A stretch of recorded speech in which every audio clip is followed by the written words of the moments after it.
এই গরমে যে যেভাবে পারছে নিজেকে ঠান্ডা রাখা ট্রাই করছে, তাই আমিও চলে গিয়েছিলাম আইসক্রিম খেতে।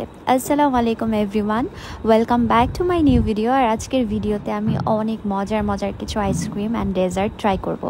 তাই ভাবলাম কেন না একটা ব্লগ করে ফেলি এবং আপনাদের সাথে শেয়ার করি। তো আমি আর আমার বোন মিলে চলে গিয়েছিলাম বেইলি রোড মোভেনপিকে। আমি পার্সোনালি আইসক্রিম অ্যান্ড ডেজার্ট অনেক বেশি পছন্দ করি, তাই আমি গিয়ে সবার আগে পছন্দের 3টা ফ্লেভারের স্কুপ নিয়ে নিলাম।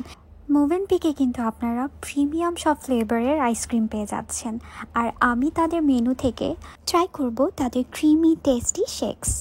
তারপর অনেকগুলো ডেজার্ট ছিল, ক্রেপ ছিল, ওয়েফেল ছিল, বাট আমার কেন জানি মন চাচ্ছিল যে না, আজকে আমি তাদের শেকসগুলো ট্রাই করব। কারণ আমি যেদিন গিয়েছিলাম সেদিন বাইরের টেম্পারেচার ছিল 42 ডিগ্রি, আর গরমটা ছিল অতিরিক্ত, যেটা বলার বাইরে। সো গরমে নিজেকে ঠান্ডা রাখতে আইসক্রিম একটা বেস্ট অপশন হতে পারে। তাদের মেনু থেকে আমার কিন্তু এই আইটেমটা অনেক বেশি ভালো লেগেছিল, কারণ এটা অনেক বেশি হেলদি ছিল।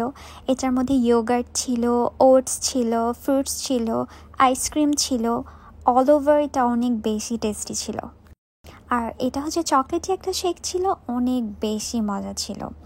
তারপরে আমি আইসক্রিমগুলো ট্রাই করেছি, যেই ফ্লেভারগুলো আমার কাছে ভালো মনে হয়েছে আমি সেগুলোই নিয়েছিলাম।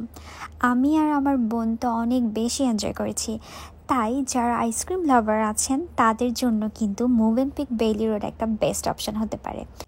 আমার কিন্তু তাদের ব্লুবেরি, তারপর caramel and cookies and mango ফ্লেভারটা খুব বেশি ভালো লেগেছিল, যেটা বলার বাইরে। আর সবচেয়ে বেশি ভালো লেগেছিল ক্যারামেল অ্যান্ড কুকিজ, কারণ আমি ক্যারামেল অনেক বেশি পছন্দ করি।